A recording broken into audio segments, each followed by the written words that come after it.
5 राज्यों के विधानसभा चुनाव में बीजेपी को सबसे ज्यादा चौंकाने वाली जीत छत्तीसगढ़ में मिली है।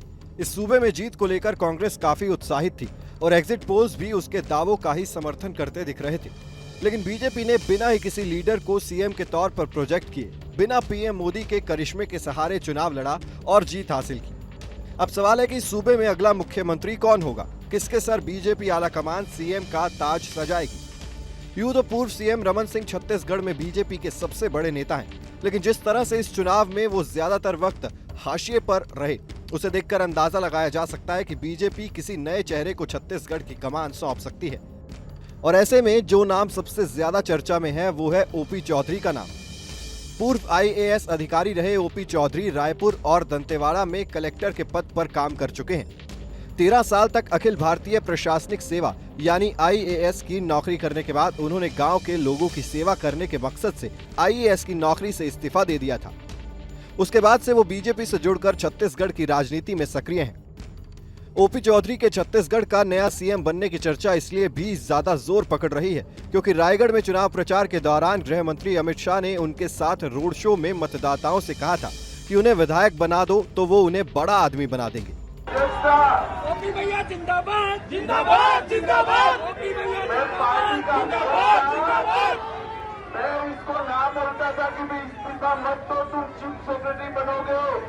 उन्होंने कहा नहीं साहब, बहुत कल ये नौकरी इस्तीफा देकर छत्तीसगढ़ की सरकार जनता की सेवा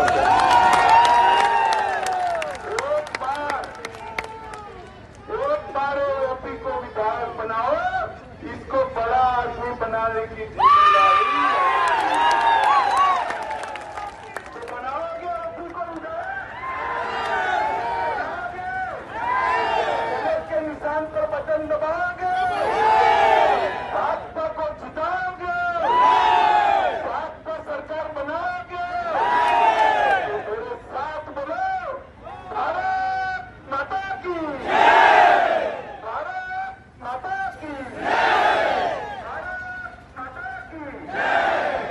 सभी सिक्योरिटी के लोग जोड़ा रस्सी वाला नजदीक कर दो भैया, नजदीक कर दो हमारे कार्यकर्ता सर। चलो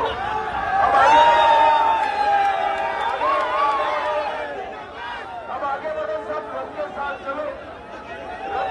ओपी चौधरी 2005 बैच के आईएएस अधिकारी रहे हैं। चौधरी 23 साल की उम्र में ही आईएएस बन गए थे। ओपी अपने जिले से आईएएस बनने वाले पहले शख्स हैं।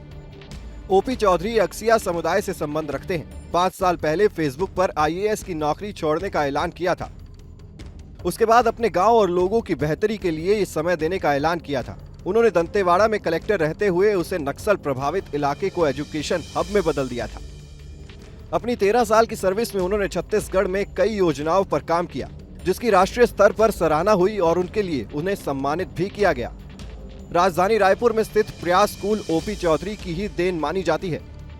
ये इलाका नक्सल प्रभावित है, बावजूद इस इलाके में उच्च प्रतियोगी परीक्षाओं की पढ़ाई के साथ बच्चों को रहने की भी सुविधा दी जाती है। पूर्व पीएम मनमोहन सिंह ने साल 2011-12 में उन्हें प्रधानमंत्री एक्सीलेंस अवार्ड से उन्हें सम्मानित किया था। ओपी साल 2018 में खरसिया सीट से चुनाव लड़े थे, लेकिन जीत हासिल नहीं कर पाए। उस समय उनके सामने कांग्रेस के दिवंगत नेता नंद कुमार पटेल के बेटे उमेश पटेल थे। इस चुनाव में उमेश पटेल ने ओपी चौधरी को शिकस्त दी थी। इस बार बीजेपी ने उनकी सीट बदल दी और वो रायगढ़ से चुनाव लड़े। ओपी चौधरी को गृह मंत्री शाह का नजदीकी भी माना जाता है। इसके अलावा बीजेपी के प्रदेश अध्यक्ष अरुण साव, दुर्ग के सांसद विजय बघेल और विपक्ष के नेता नारायण चंदेल भी सीएम पद के दावेदार हो सकते हैं। Team news nation digital.